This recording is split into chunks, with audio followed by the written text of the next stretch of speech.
diferente com o mundo que a gente imagina, e os números também, né, no Brasil que mostram, os dados que mostram da violência contra a mulher também já revelam o quanto que a gente vive, querendo ou não, em um país machista e em suma, né, a gente consegue perceber que os números são altos dos relacionamentos tóxicos que podem chegar, né, até coisas mais trágicas, e é isso que a gente não quer. Por isso que vale sim a pena a gente comentar esse assunto, e a gente está aqui com a Rosângela Parga. Bom dia, Rosângela. Bom dia, que bom ter você aqui na nossa manhã. Ela que é psicóloga, especialista em relacionamentos, e aí a gente revendo aí, né, algumas famosas celebridades e o próprio caso que o Brasil está acompanhando nesse reality. Inclusive, a menina, a Bruna, terminou o relacionamento com ele e ela comentou que seria melhor, até porque a culpa era dela. E é bem impressionante como a maioria, que acontece mais com mulheres, né? A maioria pensa justamente que a culpa é sua. Exatamente. Como a gente tinha comentado anteriormente, aqui entre nós, existe um roteiro muito claro quando se trata de relacionamentos abusivos e tóxicos. Então, uma das características básicas desse roteiro é fazer com que a vítima se sinta culpada pelas ações do abusador. Então, a gente observa ali no próprio reality o quanto aquela moça se encontra acuada, incomodada e culpada por algo que o outro fez. Então, isso é muito comum nesses relacionamentos tóxicos e abusivos. Através das características da pessoa, já dá para apontar que dali não vai vir um relacionamento saudável? O que você destacaria, até pela sua vivência em consultórios, que mostra que essa pessoa certamente é um abusador? Uma das coisas que é importante que a gente ressalte nos relacionamentos é quando o parceiro ou a parceira começa a diminuir e cercear a sua liberdade, diminuir o seu potencial, desqualificar você perante o público ou particularmente, colocar-se como o sustentáculo daquela relação, ou seja, coloca o parceiro ou a parceira numa situação de dependência emocional. Isso a gente observa também nas relações abusivas, o desenvolvimento da dependência emocional da vítima para com o abusador.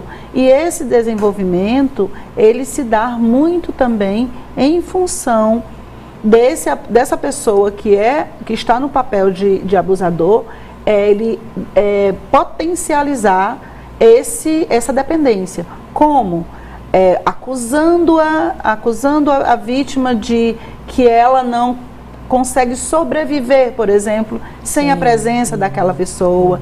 E isso vai sempre aumentando nessa pessoa a sensação de desespero ante o abandono. E a gente precisa esclarecer aqui que a relação abusiva, ela está intimamente vinculada a uma relação de dependência emocional, e essa relação de dependência emocional, ela está muito vinculada à sensação de medo de perder, medo do abandono.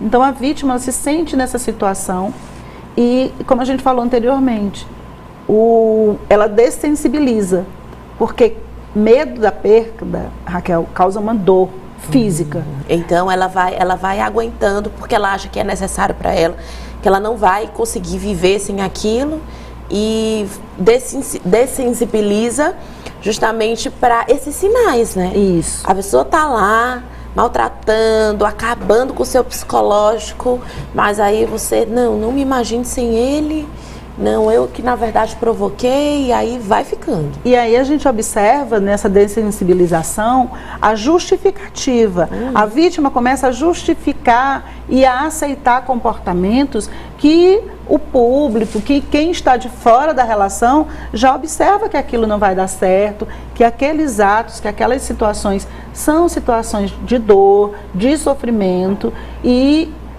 a vítima, ela não consegue, em função dessa dessensibilização, ela não consegue olhar para isso e perceber isso como uma tortura. Interessante que nesse caso aí, que a gente está vendo as imagens deles, os próprios participantes, né, que estão convivendo com eles já sinalizavam, diziam, olha, não tá legal aí, nossa, como vocês são tóxicos, nossa, que chato esse relacionamento de vocês, que doentio.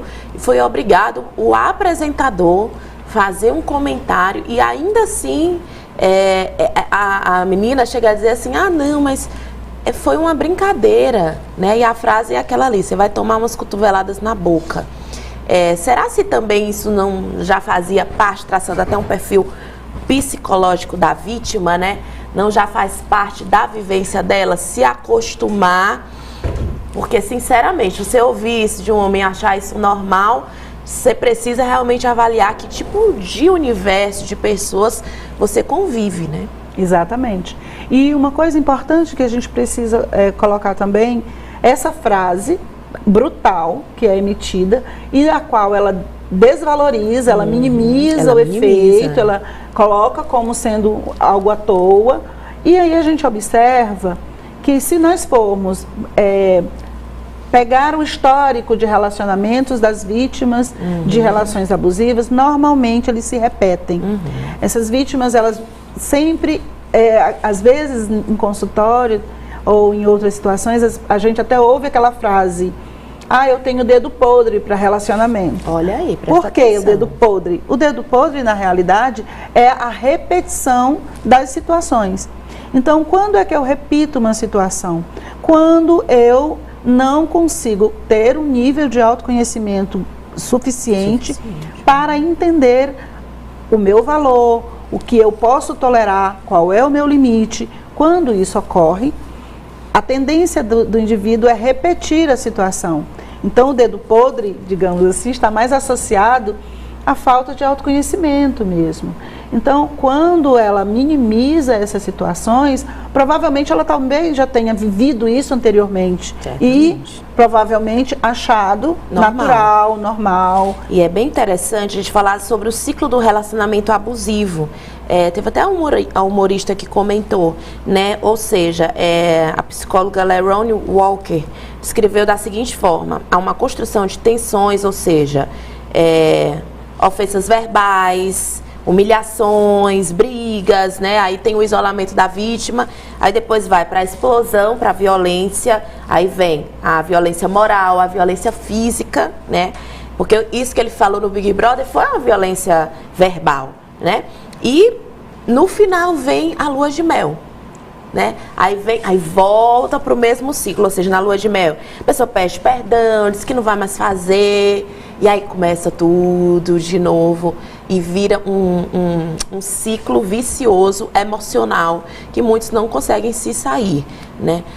Mas é importante comentar sobre esse ciclo e quais as dicas que você daria para como se sair disso, né? Pedir ajuda, enfim, o que você diria para quem está nos assistindo que começa a perceber também através aqui do nosso bate-papo que pode estar dentro de um relacionamento abusivo? Então, esse ciclo ele é repetitivo, ele se retroalimenta e é sempre o mesmo script. Aquela fase da lua de mel, que é a fase que culmina com a volta a esse relacionamento e posteriormente todas as etapas vão se sucedendo. Então, é importante que a gente observe, fique atenta à primeira atitude ríspida dentro da relação. Por quê? Porque se você está num relacionamento, Raquel, é importante que você observe qual o valor que aquele parceiro lhe dá, qual é o cuidado, a reciprocidade afetiva que você recebe dentro de um relacionamento. Então, se você está lá à disposição, cuidando da relação e recebendo em troca desprezo, menosprezo, invalidação, e isso se reflete em frases grosseiras, em atitudes, é um puxão de cabelo, é um aperto no braço, é uma cortada, é você cortar a voz do parceiro ou da parceira no meio de uma fala, é você minimizar a dor do outro. Então, sempre quando você encontra esses traços dentro de uma relação, é um sinal de alerta. Você precisa já revisitar as suas relações anteriores para você se perceber dentro da relação atual. E a partir daí, você tomar as suas decisões de afastamento.